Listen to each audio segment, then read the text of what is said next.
ನಮಸ್ಕಾರ. ಯೋಚನೆ ಮಾಡಿ, ನಮ್ಮ ನೂರಾರು ಭಾಷೆಗಳಲ್ಲಿ ನಮ್ಮದೇ ಸೊಗಡಿನಲ್ಲಿ ಮಾತಾಡೋ ಒಂದು ಎಐ ಇದ್ರೆ ಹೇಗಿರುತ್ತೆ? ಅಸಾಧ್ಯ ಅನ್ಸ್ಬೋದು ಅಲ್ವಾ? ಆದ್ರೆ ಇದನ್ನೇ ಸಾಧ್ಯ ಮಾಡೋಕೆ ಹೊರಟಿದೆ ಸರ್ವಂ ಎಐ. ಕೃತಕ ಬುದ್ಧಿಮತ್ತಕ್ಕೆ ಅಚ್ಚ ಭಾರತೀಯ ಧ್ವನಿ ಕೊಡೋ ಈ ಪಯಣದ ಬಗ್ಗೆ ಇವತ್ತು ಮಾತಾಡೋಣ. ಹಾಗಿದ್ರೆ ಎಐ ನಿಜವಾಗಿಯೂ ಭಾರತವನ್ನ ಅರ್ಥ ಮಾಡ್ಕೊಳ್ಳೋದು ಅಂದ್ರೆ ಏನು? ಸ್ವಲ್ಪ ಇದ್ರ ಬಗ್ಗೆ ಯೋಚಿಸೋಣ. ಸದ್ಯಕ್ಕೆ ನಮ್ಮಲ್ಲಿರೋ ಗ್ಲೋಬಲ್ ಎಐಗಳನ್ನ ನೋಡಿದ್ರೆ ಅವು ಒಂದ್ರೀತಿ ಕೈಯಲ್ಲಿ ಟೂರಿಸ್ಟ್ ಗೈಡ್ ಹಿಡ್ಕೊಂಡ್ ಬಂದಿರೋ ಪ್ರವಾಸಿಗರ ಥರ. ಹೌದು, ದಾರಿ ಕೇಳೋಕೆ ಏನಾದ್ರೂ ತಗೊಳ್ಳಕ್ಕೆ ಸಾಕಾಗುತ್ತೆ. ಆದ್ರೆ ನಮ್ಮ ಭಾಷೆಯ ಸೂಕ್ಷ್ಮತೆ, ನಮ್ಮ ಭಾವನೆಗಳು, ನಮ್ಮದೇ ಆದ ಆ ಸೊಗಡು ಅದಕ್ಕೆ ಹೇಗಲ್ತಾ ಬೇಕು ಹೇಳಿ? ಇದೇ ದೊಡ್ಡ ಗ್ಯಾಪನ್ನ ತುಂಬೋಕೆ ಸರ್ವಂ ಎಐ ಬಂದಿರೋದು. ಸರಿ, ಈ ಗ್ಯಾಪ್ ಯಾಕಿದೆ? ಅಂದ್ರೆ ಜಾಗತಿಕ ಎಐ ಯಾಕೆ ನಮ್ಮ ದೇಶದಲ್ಲಿ ಪೂರ್ತಿಯಾಗಿ ಸಕ್ಸಸ್ ಆಗಿಲ್ಲ? ಅದಕ್ಕೆ ಕಾರಣವೇ ಈ ಗ್ಲೋಬಲ್ ಎಐ ಗ್ಯಾಪ್. ನೋಡಿ, ಇದೊಂದ್ ರೀತಿ ಎರಡು ಎಐಗಳ ಕಥೆ. ಒಂದ್ ಕಡೆ ಗ್ಲೋಬಲ್ ಎಐ ಇದೆ. ಅದಕ್ಕೆ ಹೆಚ್ಚಾಗಿ ಟ್ರೈನಿಂಗ್ ಕೊಟ್ಟಿರೋದು ಪಾಶ್ಚಿಮಾತ್ಯ ಡೇಟಾ ಬಳಸಿ. ನಮ್ಮ ಪ್ರಾದೇಶಿಕ ಉಚ್ಚಾರಣೆಗಳು, ನಮ್ಮ ಮಾತಿನ ಶೈಲಿ ಅದಕ್ಕೆ ಅಷ್ಟಾಗಿ ಅರ್ಥ ಆಗಲ್ಲ. ಇನ್ನೊಂದ್ ಕಡೆ ಇರೋದು ನಮ್ಮ ಭಾರತದ ಅಗತ್ಯಗಳು.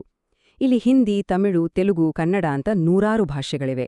ಒಂದೊಂದು ಭಾಷೆಯಲ್ಲೂ 10 ಉಚ್ಚಾರಣೆಗಳಿವೆ. ಜೊತೆಗೆ ನಮ್ಮ ಲಿಪಿಗಳು ಅಷ್ಟೇ ಸಂಕೀರ್ಣ.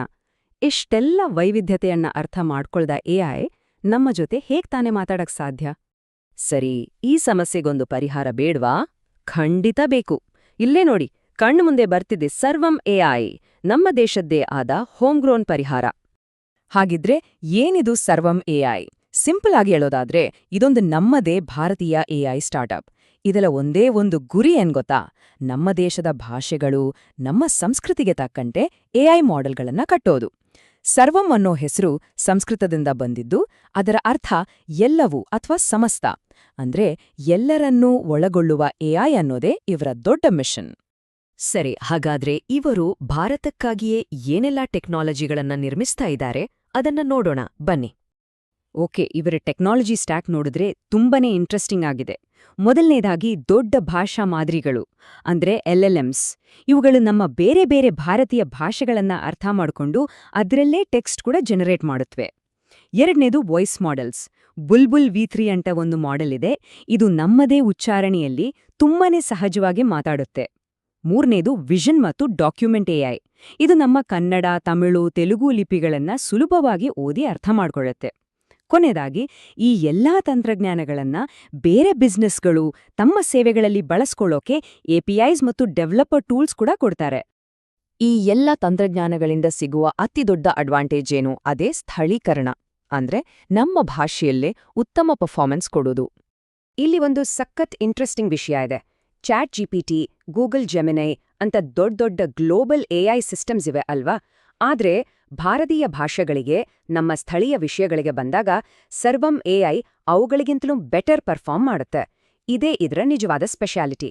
ತಮ್ಮದೇ ನೆಲದಲ್ಲಿ ತಮ್ಮ ಜನರಿಗಾಗಿ ಕಟ್ಟಿದ ತಂತ್ರಜ್ಞಾನದ ಪವರ್ ಇದು. ಹಾಗಿದ್ರೆ ಈ ತರದ ಸ್ಥಳೀಯ ತಂತ್ರಜ್ಞಾನದಿಂದ ಯಾರಿಗೆಲ್ಲ ಲಾಭ ಆಗತ್ತೆ? ಯೋಚನೆ ಮಾಡಿ.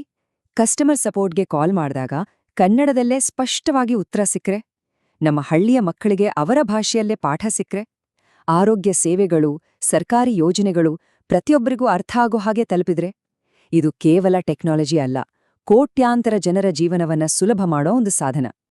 ಇದು ಕೇವಲ ಒಂದು ಕಂಪನಿಯ ಕಥೆಯಲ್ಲ, ಇದಕ್ಕಿಂತ ದೊಡ್ಡದಾದ ಒಂದು ಚಿತ್ರಣ ಇದೆ. ಅದೇನಂದ್ರೆ ನಮ್ಮ ದೇಶದ ಸಾರ್ವಭೌಮ ಎಐ ಮಿಷನ್. ಆ ಬಗ್ಗೆ ಈಗ ನೋಡೋಣ. ಮೊದಲು ಸಾರ್ವಭೌಮ ಎಐ ಅಂದ್ರೆ ಏನು ಅಂತ ಅರ್ಥ ಮಾಡ್ಕೊಳ್ಳೋಣ. ತುಂಬಾ ಸಿಂಪಲ್. ಒಂದು ದೇಶ ತನಗೆ ಬೇಕಾದ ಎಐ ತಂತ್ರಜ್ಞಾನವನ್ನ ತನ್ನದೇ ಗಡಿಯೊಳಗೆ, ತನ್ನದೇ ನಿಯಂತ್ರಣದಲ್ಲಿ ನಿರ್ಮಿಸಿ ನಿರ್ವಹಣೆ ಮಾಡೋದಕ್ಕೆ ಸಾರ್ವಭೌಮ ಎಐ ಅಂತ ಕರೀತಾರೆ.